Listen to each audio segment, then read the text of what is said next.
Bonsai, Native Bonsai Club. She did a demo for about 3 or 4 hours on the first day, and a bit of a talk on the second day.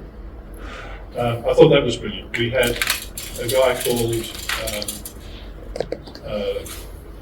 Grant Bowie from Canberra, and he did 3 quite developed Banksias that had about 12 months growth on them, and I thought he did a brilliant job.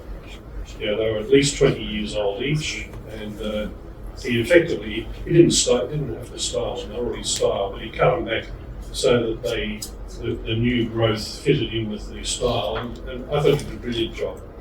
I took lots of photos. We might put some in the next newsletter. We had Hugh Grant, who is a bonsai guy from the Blue Mountains. He has a nursery and a studio in Mount Victoria. I thought his demonstration was very good. Neville and James weren't as impressed with his workshop ability because there were 6 people with each bonsai person for the workshops, and according to James and Neville, Hugh didn't allocate his time equally across all 6 members, all 6 people who were doing the workshop, which is a bit of a shame. So I can't speak for the workshops personally, but there was a bit of feedback that was a bit disappointing. But I thought the rest was brilliant. There was one point on the end of the first day where they had 8 different people from different bonsai clubs give a quick talk, about a 15-minute talk each, on things that they had been doing. And some of them were experiments and some were techniques that they'd tried. For instance, one was thread grafting and proximity grafting onto a maple. And the tree was about 15, 20 years old. It had 3 or 4 trees actually. And by proximity grafting, which means planting young seedlings right next to the nabrari of the trees, letting them grow, and once the new stock had taken to the old tree, cutting that tree off and just allowing the roots to extend. And it was an amazing result. There was another one where they had grafted branches onto a Port Jackson fig. Now that's a very interesting technique. I've never tried grafting a Port Jackson fig. I don't imagine it's that hard because they're a very vigorous growing species, and I must try it. But that was brilliant. There was quite a lot, and in fact, it was such an interesting program that I thought maybe we should try it here sometimes, to have half a dozen 15-minute presentations on what somebody has done. Anyway, I enjoyed the whole thing. I thought it was well worthwhile. From memory, it was something like $75 a day to go to the presentation parts, and about the same for the workshops, I think. Is that roughly right? So it's not cheap, but it has to be one of the best locations for any bonsai workshop anywhere in the world. It's on the harbour. It's in the Church of England private school rowing club, right on the edge of the harbour at Gladesville, thank you. Just a brilliant location, unbelievable. All the parking you want outside, everything was magic. So that was really very good. Now, next month we have Clinton Neske coming from Ray Neske Nurseries. He's doing a presentation, and he's also offered that if anybody wants to bring a tree in, he's quite happy to do a styling talk on your tree in the meeting. So I think if everybody brings a tree, that'll be a bit of a challenge. But if you're interested, bring a tree in, and Clinton will be happy at least to give you advice, and maybe, if you're lucky, do a bit of work in it. I'll bring the one that Hugh missed on. Right. See what Clinton says. Also, Clinton, because he comes from the nursery, is happy to bring stuff from the nursery, but he doesn't want to bring stuff on spec. So if you want anything from the Clinton from Clinton's nursery or his shop, you have to let him know. So what I suggest is if you want him to bring something, the most popular thing is potting mix. The Nesky potting mix is world famous. And it used to be, I can't remember how much it is, it's in the order of $15 to $18 a bag, something like that, for a bag about that big. How much? Yeah, it's in that order anyway. If you are interested, then let me know. Send an email to the club saying what you want. Clinton was coming last year until he almost poked his eye out and didn't come to that particular meeting. And there were a few people who wanted particular pots and that sort of stuff. So if you're interested, just let me know. And the deadline would be the end of June. He's coming on I think it's the 14th of July. So if you let me know by the 30th of June, if you want him to bring anything. Just a reminder too, we also have Bonsai Matsu's catalogue. It's going around the table, so if you're interested in anything from those, it's somewhere. Here. Yeah, over there. Just again, let me know. The system with various nurseries is different for each nursery. With Nesky Nursery, you just got to let me know what you want, and I'll let Clinton know to bring it. With the Bonsai Matsu thing, it's a single order from this club, so we have to take anything that anybody wants, group it into one order and send it off. Somebody asked me when we pay. I don't know, I'll let you know when we have to pay. And the third one was Bonsai N, who are up around Port Macquarie. We have an arrangement with them where they'll give 10%, and you can do that one individually. You can order online. There is a pass, you have to sign on as this club. If you want to do it, let me know and I'll give you the sign on and the password. And there is a discount code that you also need to get the discount, and then it can be mailed directly to you. I believe I've bought stuff from Bonsai, and I haven't bought anything from Bonsai Matsu. I believe the prices and the quality of the stuff you get from them is pretty good. And I've had stuff that I've ordered from Bonsai in back in about 2 days. So, their service is pretty good. So,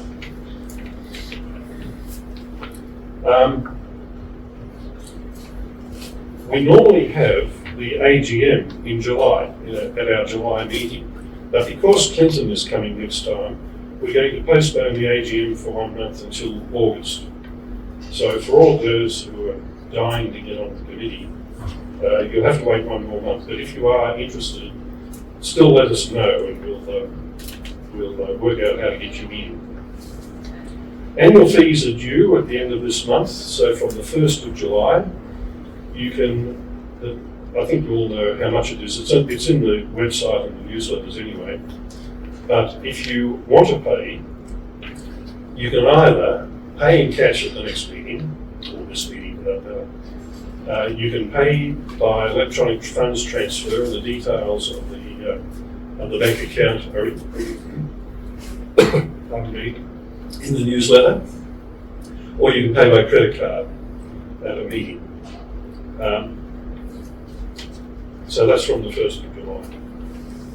And we'll remind you at every club meeting for the next 6 months. We now have 19 members in the Facebook page. It's an informal page, but it's one that is not open to the public. So if you are interested in joining, the way to do it is you send me an email in Facebook, or not an email, but a friend request. Once you become a friend request of me, I can then put you into the City Bonsai private Facebook page.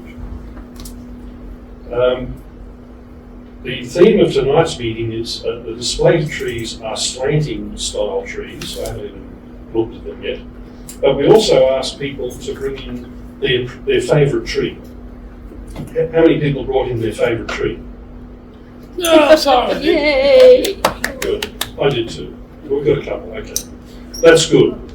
I have to say that it was a bit of a challenge picking my favourite tree. I thought I was in Sophie's Choice, trying to pick my favourite tree.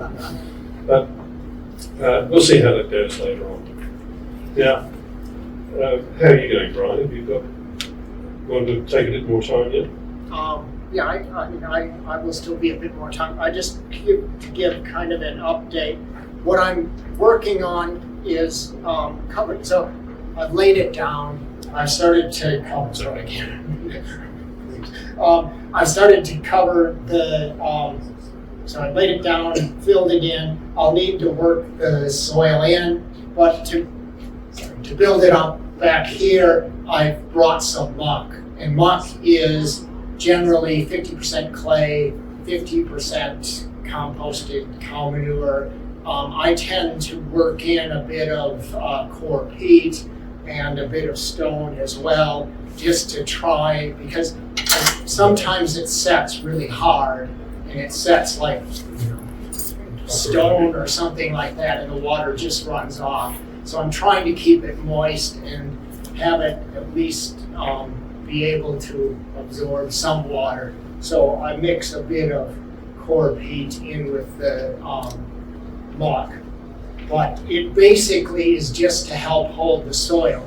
I'll just hold it up. It's like all that is, and then what I do is, so I put a bit of a layer of muck, and then behind the layer, closer to the roots, I pack in the potting mix.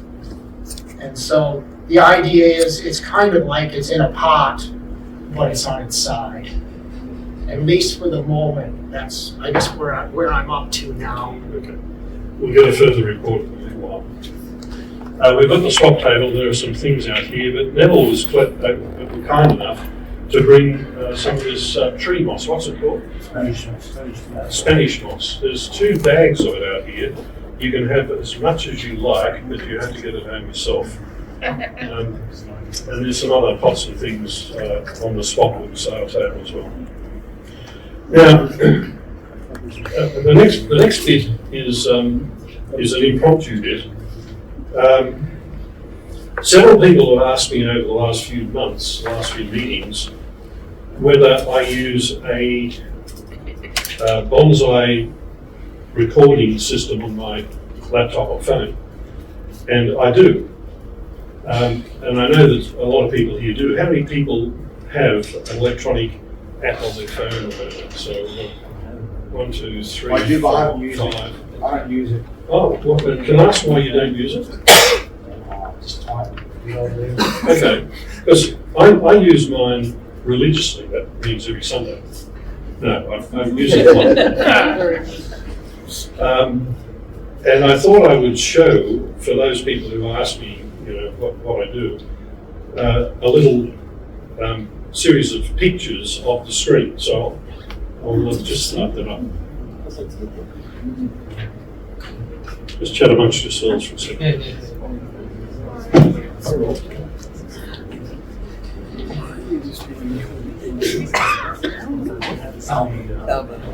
Yeah, that's a nice Excel spreadsheet. Are these university jobs? Oh,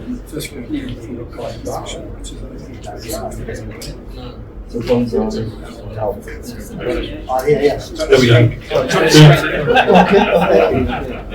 I've been using this for about 6, 7, 8 years. I can't remember exactly. In fact, in order to answer the question, how much does it cost, I went back to see how much I paid for it originally. What I found was I don't pay an annual fee. I've only paid for it once. Yeah, and I can't remember how much it was. Can you? I think it was around about when I bought mine, it was about $20. Yeah, well, I sort of remember 25, 30, that sort of figure. But as I say, I've been using it for about 6 years. You only pay for it once. I also had a look on the program library to see what others are there. There were 4 or 5 others, and I had a quick look at them.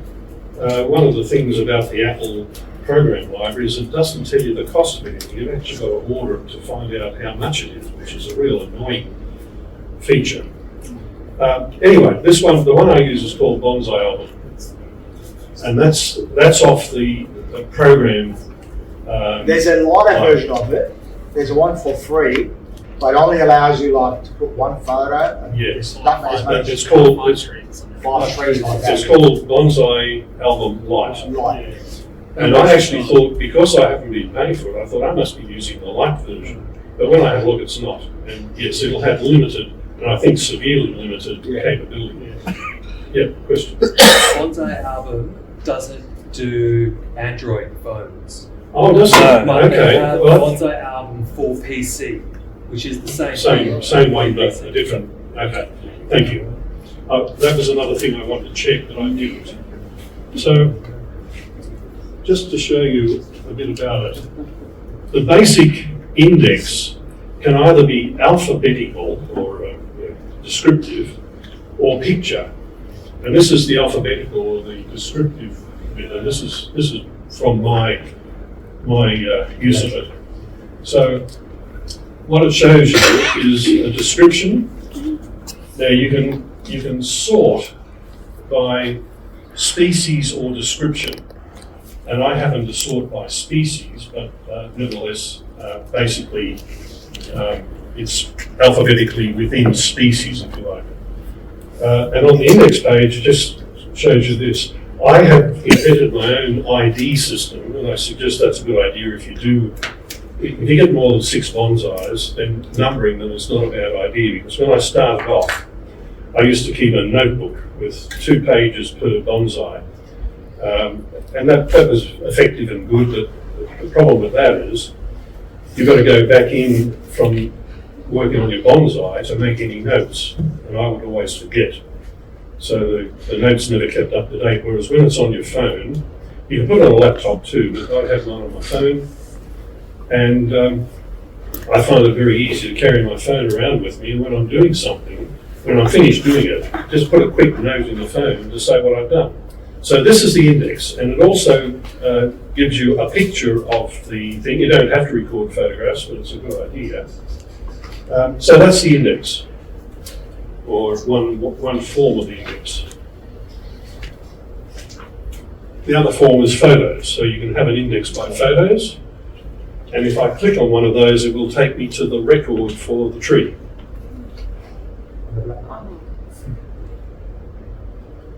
This is the record for the tree. Now, what I've had to do, because on your phone it just shows you half of that, one side, then you have to scroll down to see the rest of the record. So in order to show you, I took a photo of the 2 parts of the screen and then put them all on this together. But it's effectively one long record. So what you've got is the tree description, the species, your ID, so that's my number for that tree. The style, it gives you a whole stack of standard styles to choose from. You can have trees that aren't in your collection. I found that useful for when a tree dies. So all I do is say it's no longer in the collection, but I still keep the record for it.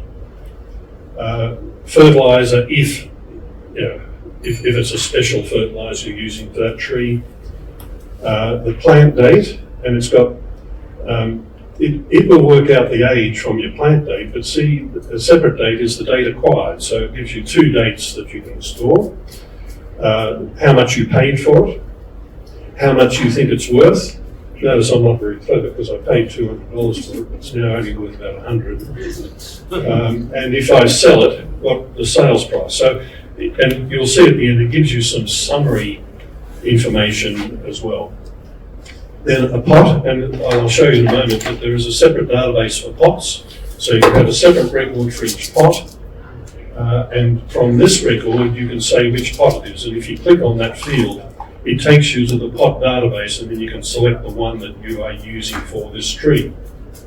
Then you can store stuff about the tree itself, the height, the trunk size, the canopy width, the weight, whether it needs to be winters indoor. That's a field that's unnecessary in Sydney. Light, if there is anything special about the light, the temperature, the medium, so you can see there that for this particular one, I use 10% Acadana, 60% gravel, and 30% Ray Nesky mix. I think that was the end of a bag of Ray Nesky, so I was using it up. So that's effectively the record for standard data. That's down the bottom, see it says details and notes. Well, this is the details. If I click on notes,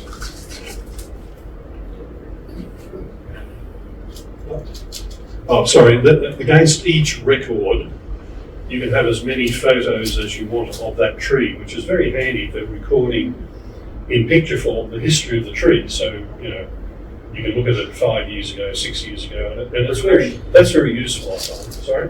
The progression of the tree. Yeah, the progression of the tree, which Can you order the photos? yes, you can. And in fact, when you take a photo, it puts it on the end.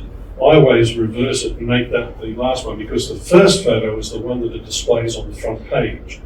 So that, I didn't realise, but that's the photos, they're the photos of the tree I brought tonight.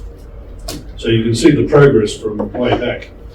So when I get to talk about my tree, you can check out. Also, when you put your photo in, you can edit your photo and you can actually add a date on. Yes, and I do that. You can't see it. It's very small writing, but I do that. I put because the photo has a date, but in order to see the date, I put it in as a description on the photo, which is very handy. So they're the photos that are against that one tree. Here's if I press on notes down the bottom, it just gives me free form page to write whatever I want. And what I tend to do is put the date and what I've done. And you can see there's some of the stuff that I've done on this Japanese black pine. Trim longer needles, remove the dead needles, etc.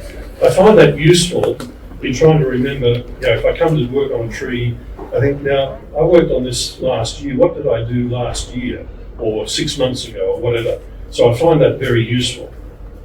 And if the tree sort of gets sick or starts to behave differently, it's handy to be able to go back and see what you did a few months ago or whatever. So I find the note taking is pretty good.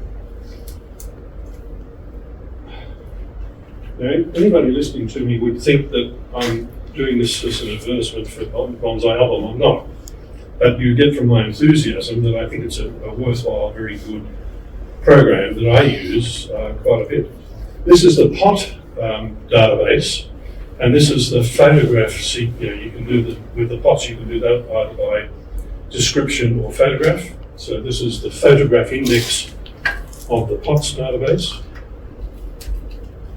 and that's the other one. That's the description of the pots, and I find it's a bit, because you can't sequence pots by species, I find it very useful to use both a numbering system and some other description. And you can see what I do.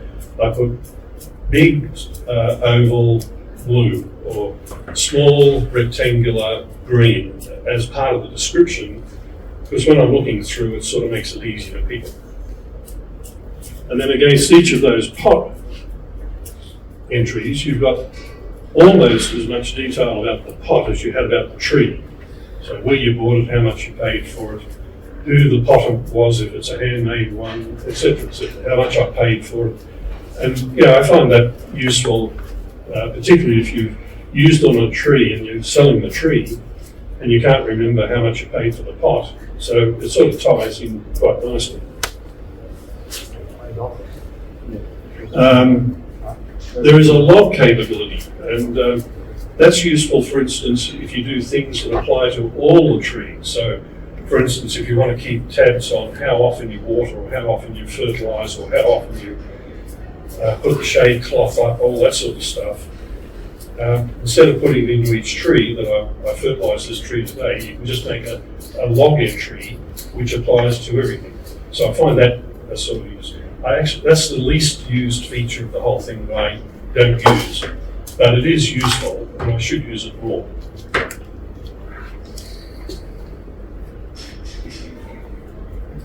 Then in summary, it can give you various statistics.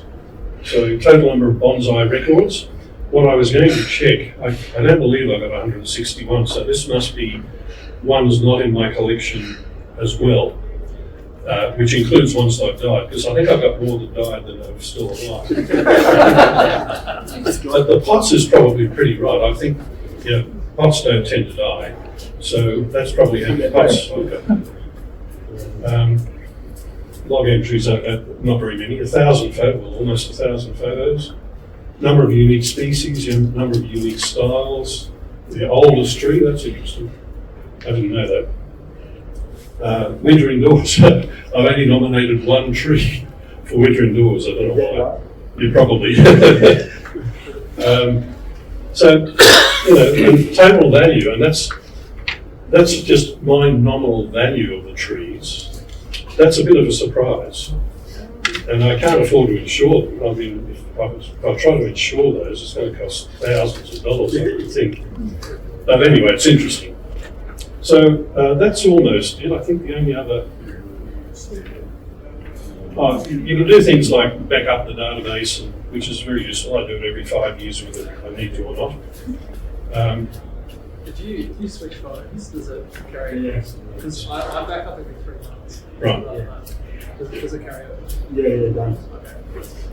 Unless you've had. Well, when you say carry over, you mean if you back it up in the same place. You get a new phone. Yeah. Take it all over. Do you have Yeah. So if you drop the phone in the water. Yeah. Well, have you got an Apple phone? You must have an Apple phone. Yeah. Fantastic. You just go and buy another phone and suddenly it looks the same as your old phone. Yeah, another question, Alex. You can do something else with it, which I find very helpful. You can schedule in a repot, or for example, remember to take wire off a certain tree, and you can sync it with your calendar, whichever calendar you use, so that you'll be reminded to take that wire off that you left on. Yeah. I find that very good. You know, I haven't done that, but yes. In fact, on the previous page, I think it says the number of reminders, and I think I had one. So that tells you how much I use it. And under settings, you can do things like sort the database by species or by description and various things. It's not terribly sexy, but it's useful.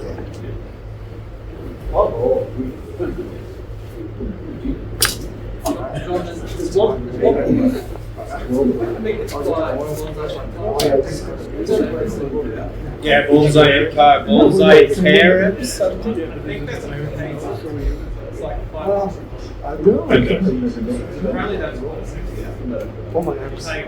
Yeah, I use the free one. It gives you like 3 trees. It shows you all the alerts, like when you need to. You can adjust the seasons for the south globe or the north. Pretty much have all the nodes, everything. And then I think the 5 is the basic, but you know how they also have their own a big training systems, seasons. I think if you pay certain fee, you can also access lots of materials, online, guidance. What was the Japanese master? The very famous one. That's something. No, old Japanese guy usually do this rock ones. Bruce Lee. Miyagi. Yes, I think so. They done one video lecture with him, so you can access to that special class and stuff. Yeah. Pretty much similar, I think, what you show, but you can use on the Android too. That's why, I have Android, so I wasn't knowing this app exists. Right. So. But you heard there is an Android version of it. It's on computer, but I don't. What would you say is the feature that you use the most? Well, I use most of the features. I don't, as you heard me say, I don't do really logs. But every time I work on a tree, I update it. Okay. There's another thing too. Is after you've passed about 50 trees, you can't remember of the 3 Chinese elms you've got. Did I work on that one last or that one? And I find referring back to when did I repot this one? Did I do it last year? Now, I do a couple of things. One is I put a little white plastic tag on each tree with the number of the tree. And I also put the description, but by the time I get back to look at it again, the description's worn off. And the number usually lasts a bit longer. So I can go to the record in the phone of that tree and check, oh yes, I repotted that last year, but I didn't repot that one until the year before, that sort of thing. So I use that a lot. And I also one of the things I was saying before is, if I'm working on a tree, and say it's got wire on, now the wire isn't quite riding in, but I think, when did I put this wire on? It's amazing, the older you get, the less reliable your memory is, but it's amazing how much I forget how long the wire's been on. Sometimes I think it's been on for 6 weeks, and I haven't, it's been on for 6 months. So if it's biting in, then you need to do something before looking at the records on the phone. But it sort of helps you to remember those sorts of things. So I use pretty well all of these. And then I repot. You have to change if you change the plot, then you've got to change it in the record. But that's a minor nuisance for keeping tabs on all your pots and trees.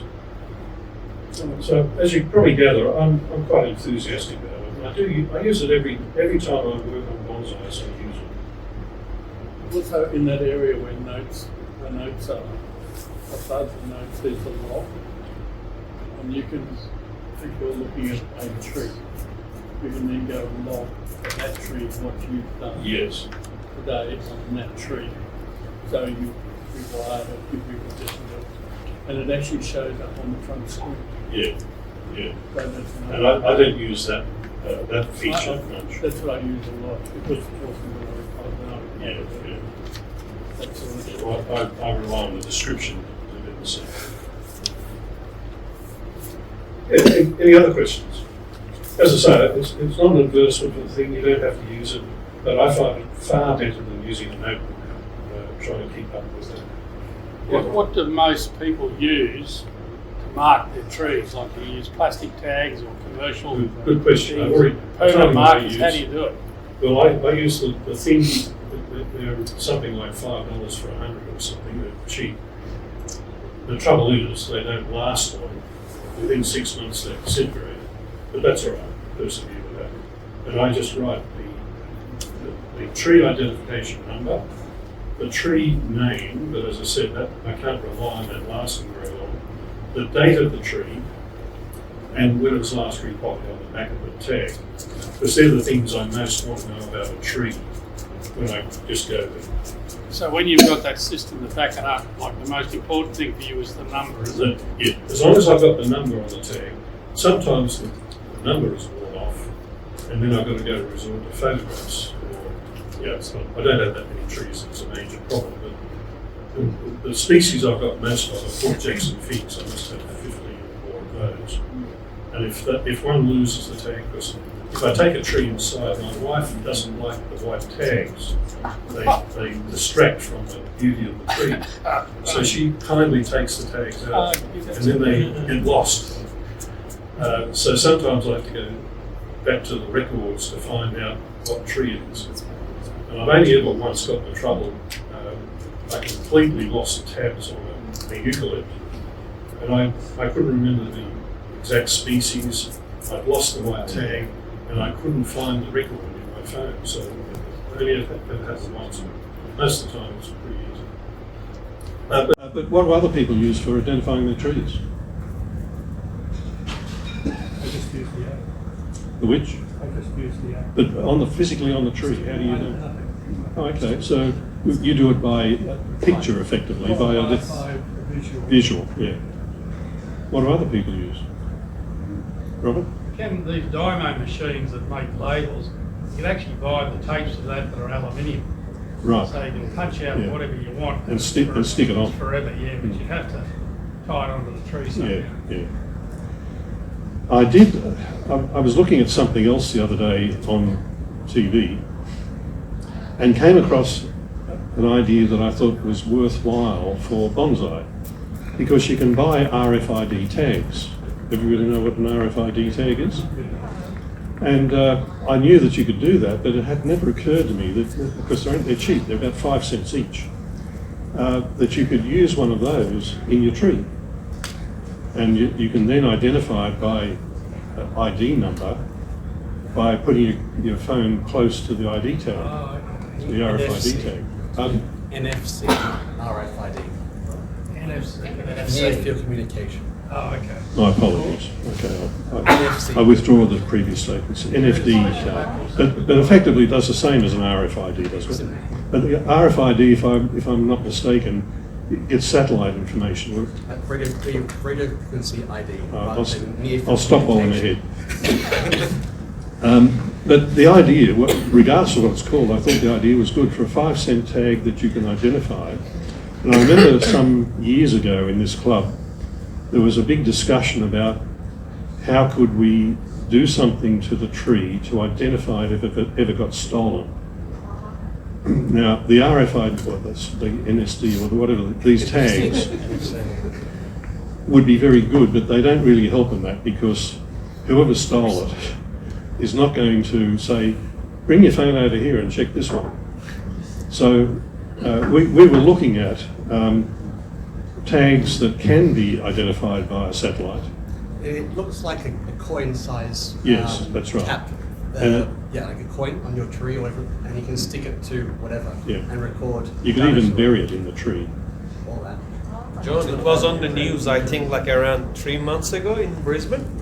So you track your pets like a GPS. Yes. So someone put it in the soil under there, and then it's like they were Yes. stolen, and apparently the person find the trees back, just Yeah. following the GPS tracker with the Yeah, police. that's what I was getting towards, is that you can do it, Yeah. but it's not cheap. Yeah, it's like an air Yeah, I mean, the trees they were Yes, saying that's were right. like $10,000 or something, exotic tree. So Yeah, and it may, if your tree is expensive enough, it may be worth. imaginative, like you worth doing it. handful of microdots in the soil. Yeah, well, that's right. The microdots are pretty similar to what I was talking about there, because you've actually got to have a reader to read them. You can't, on your phone, you can't say, where is it? Yes. You can get a pack of 30 tags continued for $5. Yeah. So they're not 5 cents, but they're pretty cheap. Yeah, and I thought I might try them just to sort of see how that goes, because that would overcome the problem of my white tags wearing out and breaking and falling off. It would trick my wife; she wouldn't know how to take them off. Any other questions about IDing? That's been an interesting discussion, which I didn't intend to get completely into, but I hope you found that interesting. Sorry, John. Thank you. The name of the app again? Bonsai album. Bonsai album. And it's only $12.99. How much? $12.99. Oh, well, I should have bought it now instead of 25 years ago. I just got the light because I thought I'd try that out first. Yeah, You can well, change over later. I think that's, if you're going to get serious about recording Because I've only bonsais, got if about you've got more than a dozen. 5, I reckon that's good value. Yeah, no, it's pretty good. Because even if you buy a notebook, it's going to cost about that. Okay, if there are no other questions about that. Once Brian is sort of at a point where we can go back, we can do it. We had intended that we have, for those people who bought trees in and want to work on them, workshop, so we can set the area up out here. You probably gathered, I know I've mentioned it before, that when we work on trees, we're going to try and stay on this dance floor area so that it's easier to clean up the mess. And for the beginners class, I've mentioned it a couple of times, if you want to bring a tree in and talk to somebody about it, then this next session, which we're calling a workshop, is the time to do it. Bring a tree in, and then we've got all the time, well, not all the time in the world, but a lot of time to discuss your tree, and we can get advice both from Brian and I and anybody else in the room, that because there are many more experienced brains in the room than just Brian and I. Okay? How are we going? I guess I've put some moss on it largely to hold the soil in. I put a layer of muck, then I put the moss on, and I'm still basically trying to find air pockets and fill. Because it's tipped up, it's a little tricky because you're kind of having to hold the soil with one hand and work with the other. But largely, then I guess for those that have not done a lot of repotting, basically what you're doing is you're trying to work the soil into any air holes that exist. And so you're basically putting it in or pushing it in. Sometimes it goes in really easy and you'll know that there's an air hole, like that. And then once you get it in, you're just working it in a circle to try and work the soil in. And then you'll take a bit of soil and fill it up and go again, just keep working around. And the idea is you work around the tree. I'll particularly try on the areas that I've got that I want to be in contact with the soil, so I'll pack those in quite tight. The area where I want the bridge to be is, at the moment, it's probably got soil, but eventually it will probably, the soil will drop, the soil level will drop as it settles as well, and you'll have a gap in there. But other than that, that's basically it. If you want to come up and have a look at or ask questions, please do. Well done, brother. I guess, have a lot of people done rafts? I guess I'm curious. How many people have got rafts? Okay. What did you do with the roots that eventually cut them off? Yeah, as eventually, okay, so initially when a tree falls, the roots are there, and you want, maybe with a fig you can get away with getting rid of the roots much sooner, but I guess I want to make sure that it lives, and my trees are hit and miss at best, or my records hit and miss at best. So yeah, basically I'll put as much soil as I can around them initially, but over the next couple years, I'll basically work that down and get rid of the roots. And so each time I repot, there'll be less roots and less roots. And normally you would put it into a growing pot rather than a display pot. Initially, just to give it a better chance to go. Any other questions? Maybe I can ask a question, a Dorothy Dix type question of Brian, or because the basic training class know that next month they're going to do a repot. We'll probably do it down in the garage, just so that we're not worried about making too much mess. But a Dorothy Dix question I have, and this can be for anybody, is when you repot, why isn't it good to have air pockets in the soil? Why isn't it good? Yeah, it's not good. Brian said just a moment ago, it's not good. Why isn't it good? The root will die, or to more to the point, it won't grow. Roots won't grow into vacant air. They need air, but not air pockets. So that's why you poke the chopstick in and wiggle it around to try and get rid of any air pockets and fill up the soil, so that the roots will grow there.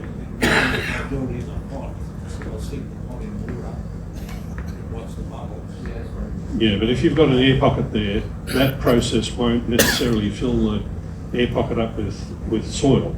No, but once you see then you can use your stick to pull it down. Yeah. And that'll fill True. it up.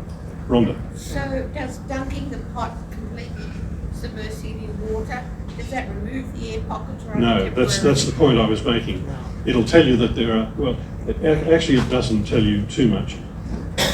When you've repotted, it's important to thoroughly water the tree. Now, in here, it's going to be a bit difficult because ideally you want to take it outside and spray it with water, soak it with water from a spray. The ideal is a soft sprinkler head on your hose, and you've got to do that outside. And you thoroughly soak it, leave it for 5 minutes, and then do it again. Or you can immerse the whole thing in water. The value of that is you can tell when it's thoroughly saturated because the air bubbles stop rising. Now the question about whether if they're rising, it doesn't necessarily mean there are air pockets. It just means all the air is accumulating and coming out, and it will form little bubbles. And even if they're big bubbles, it could be because all the air's joined together and all come out all at once. So it doesn't tell you necessarily that there are air pockets.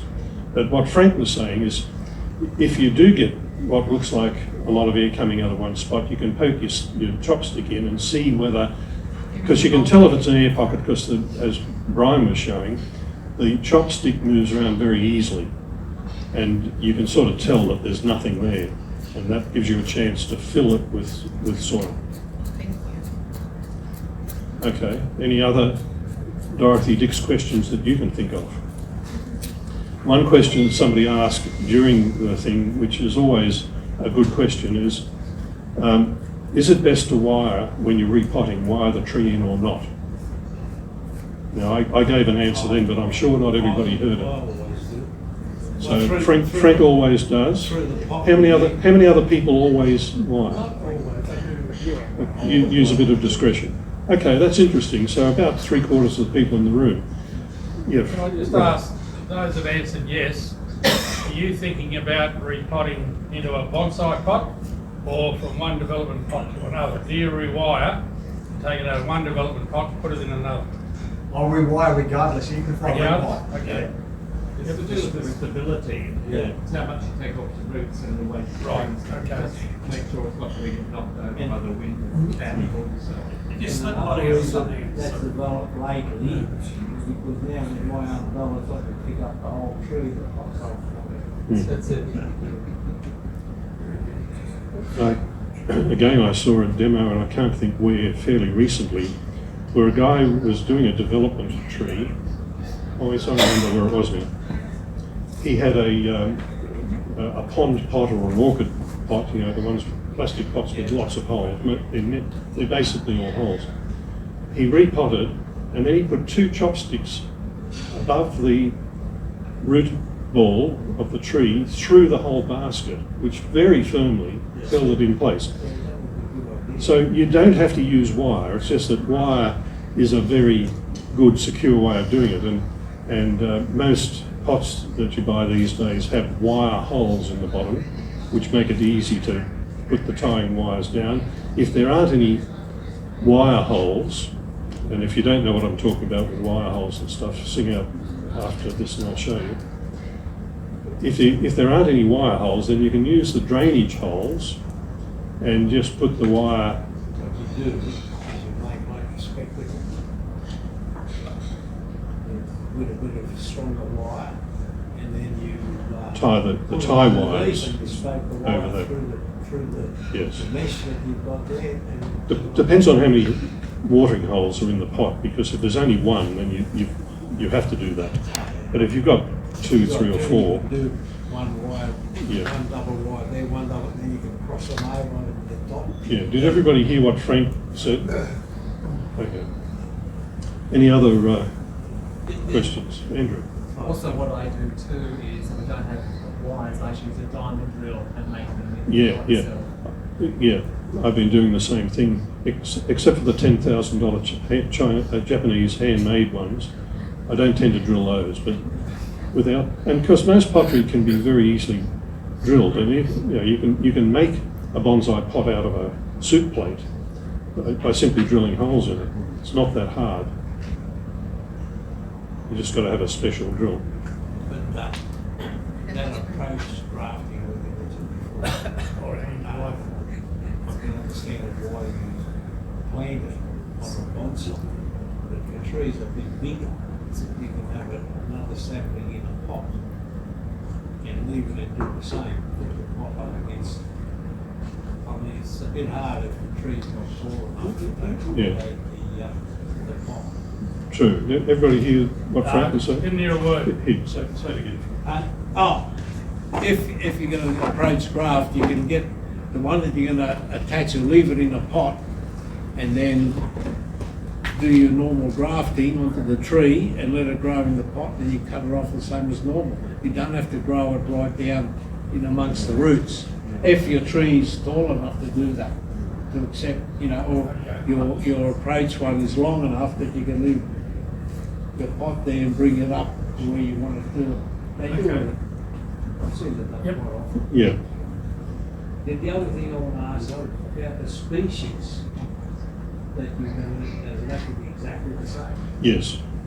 Yes. Like you get one tree. Yeah, you can't do a maple and a fig, for instance. And you cut a branch or you get the front of the ski on over there, bring it in, Yeah. not exactly the same. Well, and even if the graft took, and I'm not a good enough botanist to know whether can take if it's different species, but it would then start to look, the Nimbari or what you're working on wouldn't look the same.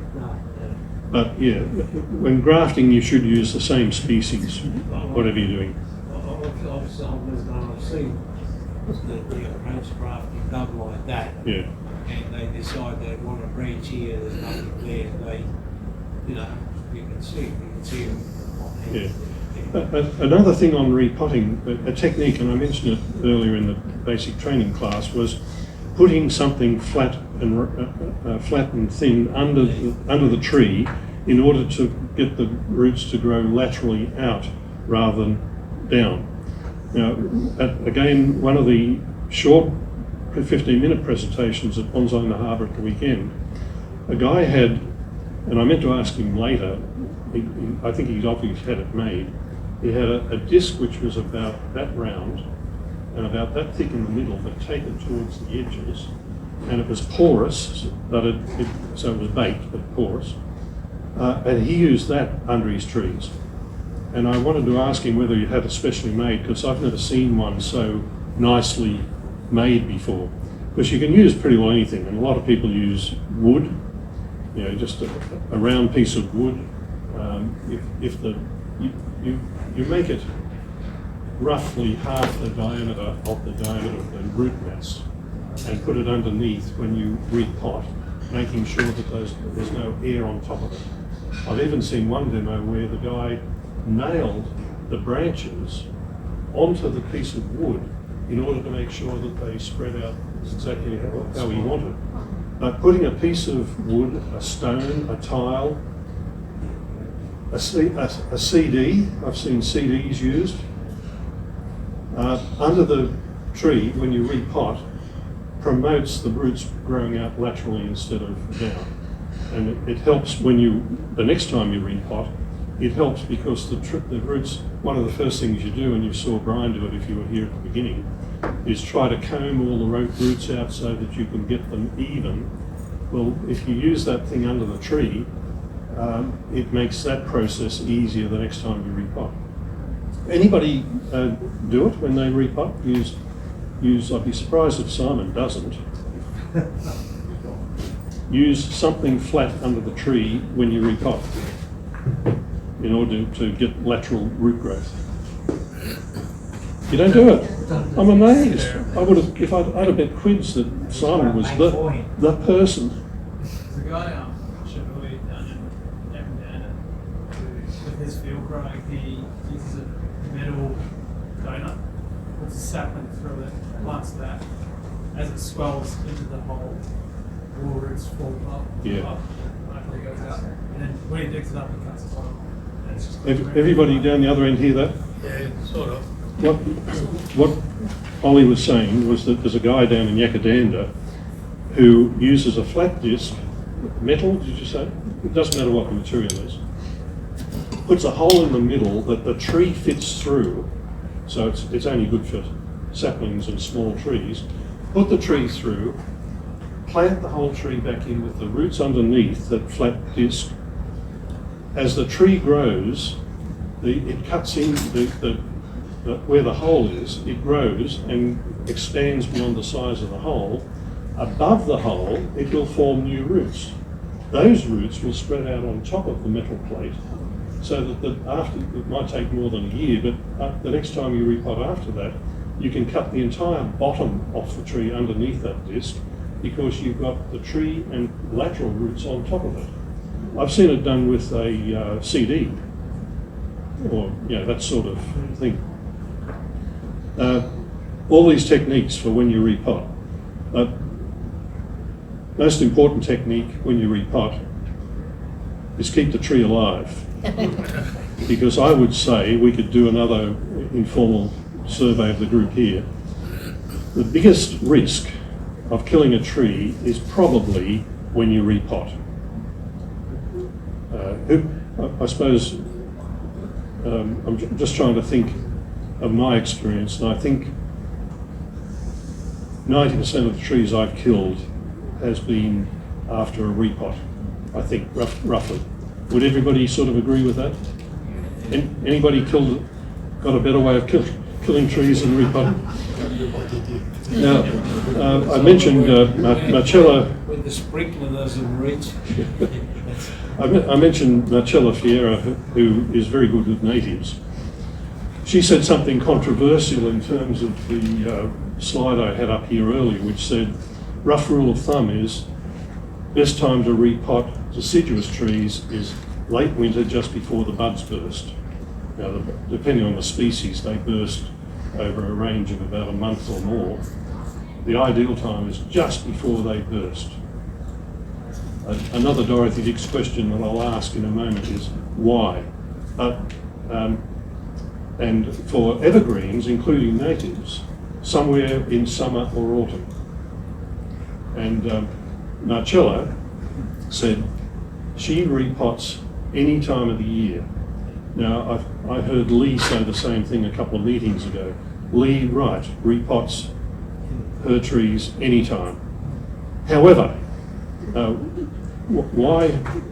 why bother to that chart that I had before, which says this is the best time to repot species? If you can repot at any time of the year, why even have that chart? Not everyone's got our weather. No, well, Marcella lives in Australia. Yeah. Everybody has the expertise to be able to. Doesn't Yeah, change that. right. Did everybody hear what Neville said? No. No. I think people like Lee Wright and Marcella Ferreira are experts at what they do. And she also put a proviso. She said, I repot at any time of the year, but, and there's always a but, because you sort of, if that's all you take notice of, then you'd kill a lot of trees. She said, but I only ever do one thing at a time. If I'm repotting, I just repot. I don't cut the top at all. So she only does one thing, pardon me, to a tree at a time. And she said, and I really take care in the aftercare. So after I've repotted, and she was describing the sort of things she does. You water very thoroughly, you put it in a sheltered area out of full sun for at least a week or two, under shade cloth or whatever. You look at it every day, pardon me, all that sort of stuff. So if you're going to repot a tree anytime, yes, you can do it, but you better take extra care and know what you're doing. I think, apart from better stop soon, otherwise I'll die, I think when I kill trees when I repot, it's because I do too much to them. I take too much root, because, you know, rough rule of thumb is don't take more than about a third of the root mass. Leave as much of the finer roots as you can. If I expire, would somebody post me home? And don't cut the top. Whereas in most demonstrations, you'll see people take a third of the root mass, repot it, and then do some cutting at the top. I would stop, except I want to say that. The other thing is... Let me just finish the sentence before I forget. I'll come back to you. I have heard a lot of people in bonsai repotting demonstrations say, when you've taken a third of the root mass, you've got to take some of the foliage to balance the roots in the foliage. So I've seen a lot of demos where they show you doing that, which is against what Marcella was saying. I wouldn't like to say, I'm not as expert as Marcella, but if she only does one thing at a time, she, as I say, she doesn't touch the top, and that is because it puts least stress on the tree. So I think a general principle is put as less stress on the tree as you can, and you know, it goes without saying, never repot a tree that isn't completely healthy. Yeah, sorry, Liz. The other thing is when you repot them, put them into a protected area so they're not getting blazing sunshine or whatever, wind, whatever. So I usually put them in an area where they don't get wind, sunshine for a couple of days, and then move them into plantation. Yeah. And that's the way I've never lost. Yeah. That's all good advice. Okay. Any other questions? All right, well, let's go into the workshop part. Oh, yeah, we've got the tree shots. So we'll do these trees first. Are these the favourite trees and the slanting style trees? I think it's interchangeable. Okay. Why don't we start at this end? Whose little tree is? Whose fig? Fig. Yeah, that's. You know, it helps. It's on.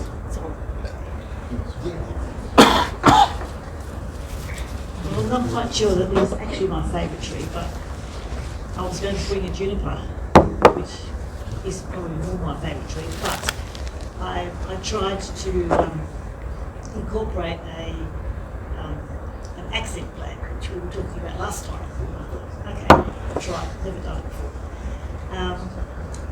And put it on some sort of board. Now I had no fancy stand for it, so I just got a kitchen.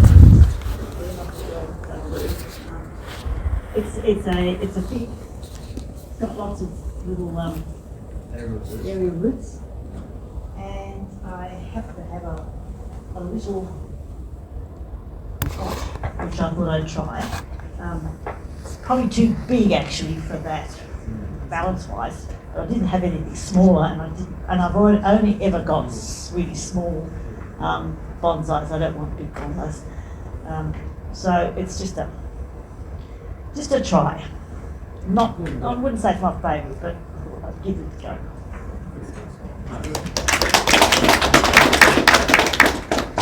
This is the line. This one. Hello? What is it?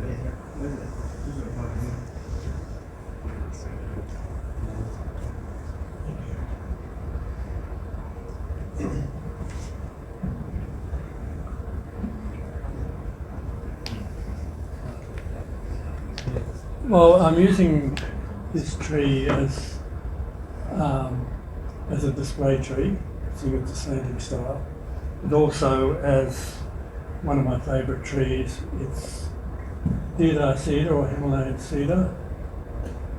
It's approximately 50 years old. It's been through, I would hate to think how many transitions. When I bought it, it was in really bad condition. The soil was terrible. I bought it in the middle of summer. And Sue Brennan and Lee Wright came with me.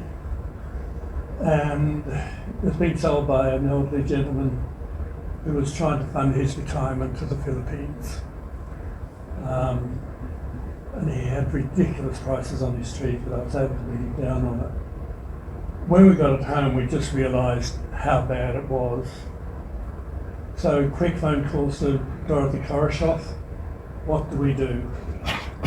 So we basically bare rooted it, repotted it, and it was treated like a baby for about 6 months. Outside during the day, inside at night, kept nicely watered, and it survived. And then it went through numerous transitions to the tree it is today. And It's still going to transition. It's my tree. All right, thank you.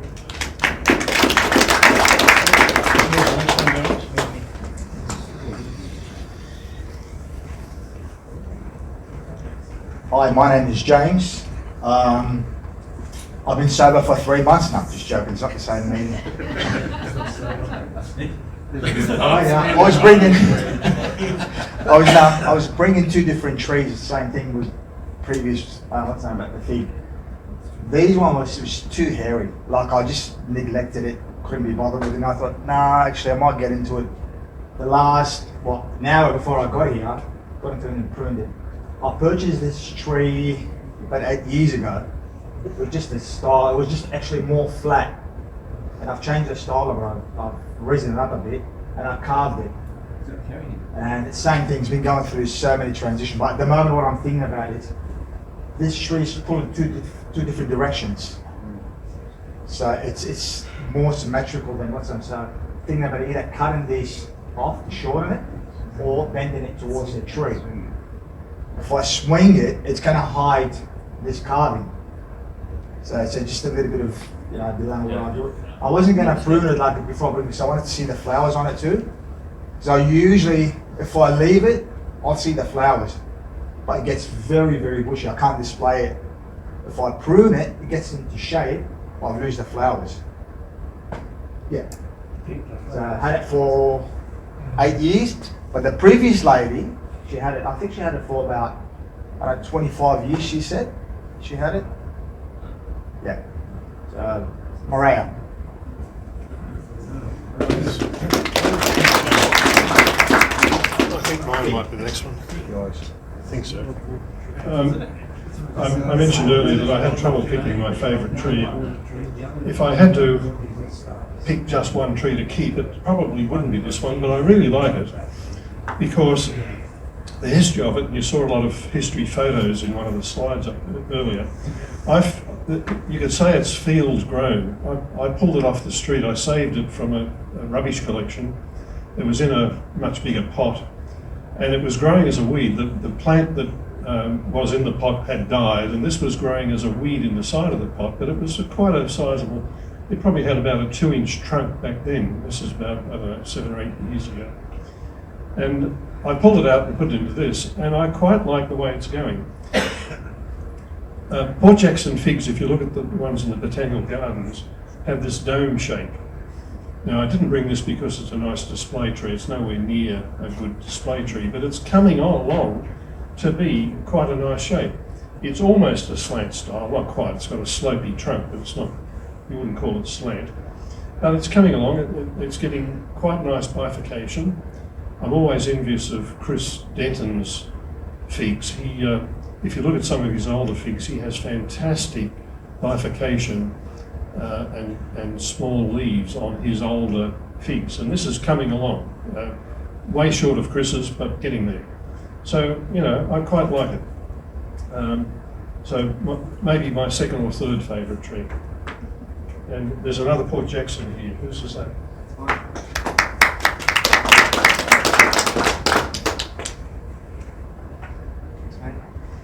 Another Port Jackson. I've had this one for close to 30 years now. Late 90s. It was like a pencil thin little cutting that I collected. I'm struggling to remember, it's been so long. That was the original base. You can see the bulbous section there and the roots coming down, and it was sort of planted more upright. But over the years I've kind of planted it more on the side. Similar to James, it's probably a bit too symmetrical, so I've looked at it and contemplated whether I should maybe trim this side or that side to make it a bit more asymmetrical, but I've just let it be for now. Yeah. What's the pot? Pot's just... It's a nice pot. Yeah, I can't remember where I got that. Is that Japanese? I'm not sure. I'll have to flip it over and see if there's a marking on it. Yeah. So yeah, another Port Jackson.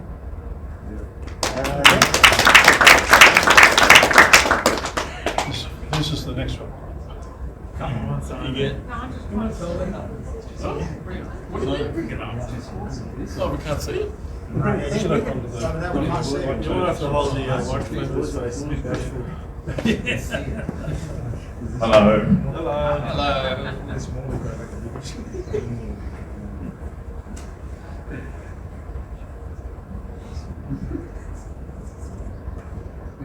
Very good. This is my favourite tree. Sold. That's lovely. Nice. Bring it up. Bring it up. Yeah, pass it around. Yeah. No, just leave it there so we can see it. How much are you asking for it, Simon? Start off with $100. Any bids? Tell us about it. It's a juniper, Shimpeku juniper. Repotted last year. That pot's a Tokonami Yamaki Generation 2. It's a pot the maker made for a dead artist or Giant something. trees. It's amazing. But yeah, it's pretty aesthetic. How long you had it? I had this tree about 5 years. I bought it from the president of the Bonsai Society of Sydney. Yeah. 5 years ago.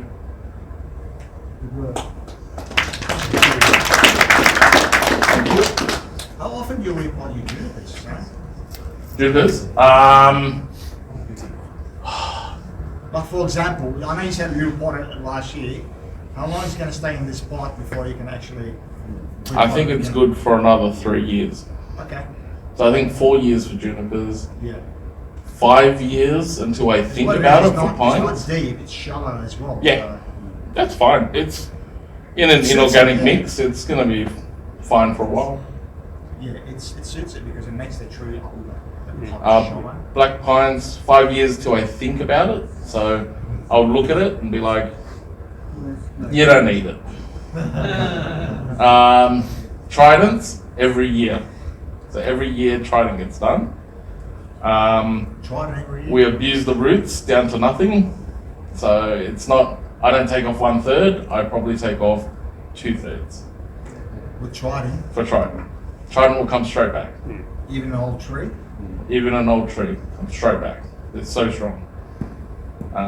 Japanese, maybe every second year, if you're lucky. But it depends if I'm working on the roots.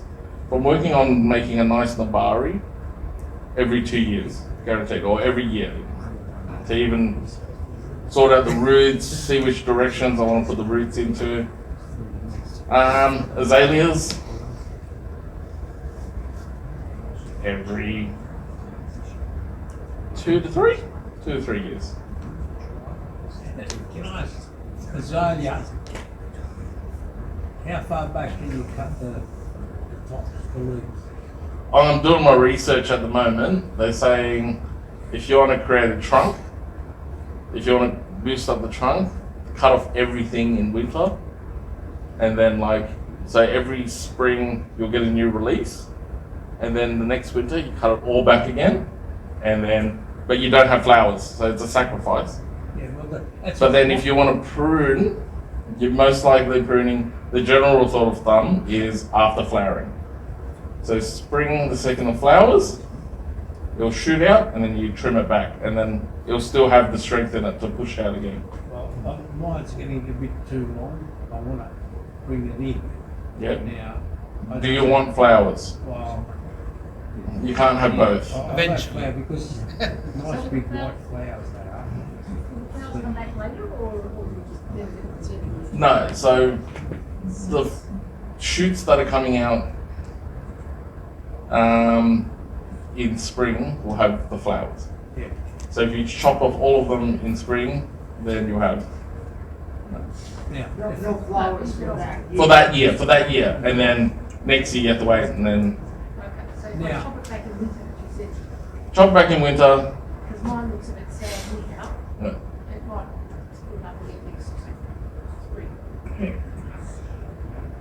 If I do it after it flowers, that's okay. Yeah. I can Perfect. cut it fairly back, fairly Yeah. hard. I wouldn't go Japanese hard, but we can cut it back pretty hard. Japanese is every single leaf gone. Not every leaf. Yeah. Japanese will cut it straight back. Yeah. Pretty amazing. Any other questions? I think we should have you as a guest speaker. Thank you, Simon. No guest speaking. Okay, let's get into a workshop mode for what time's left.